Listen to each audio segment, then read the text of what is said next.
Photoshop နဲ့ပုံအောင်ပြင်မယ်ဆိုရင်တော့အရင်ဦးဆုံးပြင်ထားတဲ့အချက်လက်လေးတွေရှိပါတယ်ဒီပုံကိုချုပ်မယ်ချက်မယ်ဆိုလို့ရှိရင်တော့ keyboard မှာရှိနေတဲ့ control plus control minus တို့နဲ့လည်းချုပ်လို့ချက်လို့ရပါတယ်တကယ်လို့ပုံအောင်ပြင်နေရင်နဲ့ mouse ကအလဲဘိန်းလုံးလေးကနေပြီးတော့ချုပ်ညင်ချက်ကျင်နေဆိုလို့ရှိရင်တော့အရင်ဦးဆုံး edit မှာရှိနေတဲ့ prefix ထဲမှာရှိနေတဲ့ general ဆိုတဲ့ box လေးကိုတစ်ချက်နှိပ်လိုက်ပါ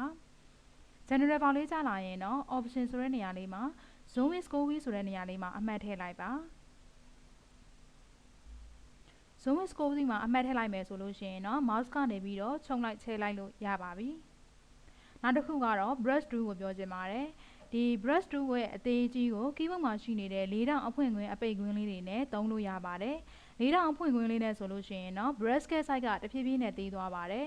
၄တောင်အပိတ်ခွင်းဆိုလို့ရှိရင်တော့ brush care size ကတဖြည်းဖြည်းနဲ့ကြီးလာပါတယ်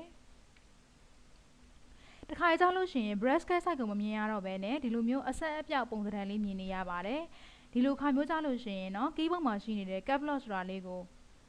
မီးပိတ်လိုက်ပါ cap lock မီးပိတ်လိုက်မယ်ဆိုလို့ရှိရင်တော့ brush care size ကဒီ size ကအသေးကြီးကိုမြင်နေရပါတယ် cap lock မှာမီးပွင့်နေမယ်ဆိုလို့ရှိရင်တော့ brush care size ကမမြင်ရတော့ဘဲနဲ့ဒီလိုမျိုးအဆက်အပြောက်လေးဖြစ်သွားပါတယ်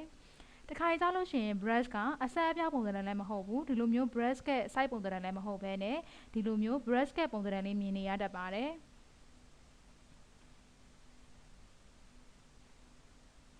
brush ကပုံစံကိုဒီလိုပုံစံလေးမြင်နေရတတ်ပါတယ်အဲ့လိုအခါမျိုးကို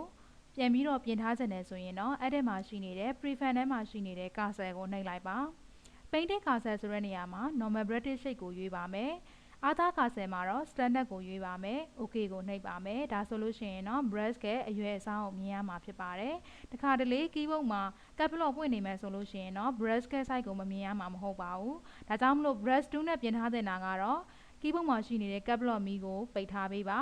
ပြီးတဲ့အခါမှာ edit မှာရှိနေတဲ့ prefix ထဲမှာရှိနေတဲ့ cursor ကိုသွားပါမယ်painting cursor မှာ normal British shape ကိုရွေးပါမယ် Other cursor မှာတော့ standard ဆိုတာလေးကိုရွေးထားပါပြီးတဲ့အခါမှာတော့ OK ကိုနှိပ်ပါမယ်ဒါဆိုလို့ရှိရင် brush နဲ့ပတ်သက်ပြီးတော့ပြင်ပြီးသွားပါပြီ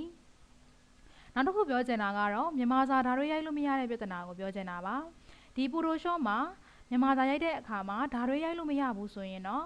edit မှာရှိနေတဲ့ prefix ထဲမှာရှိနေတဲ့ type ကိုသွားပါtype option ဆိုတဲ့နေရာလေးမှာ use mark ခွင့်မှာအမှတ်ဝင်နေမယ်ဆိုလို့ရှိရင်တော့အမှတ်ဖြုတ်ပေးရမှာဖြစ်ပါတယ်ဒီလိုမျိုးအမှတ်ဖြုတ်ပြီးသွားပြီဆိုရင်တော့မြန်မာစာဓာတ်ရွေးရိုက်လို့ရပါပြီ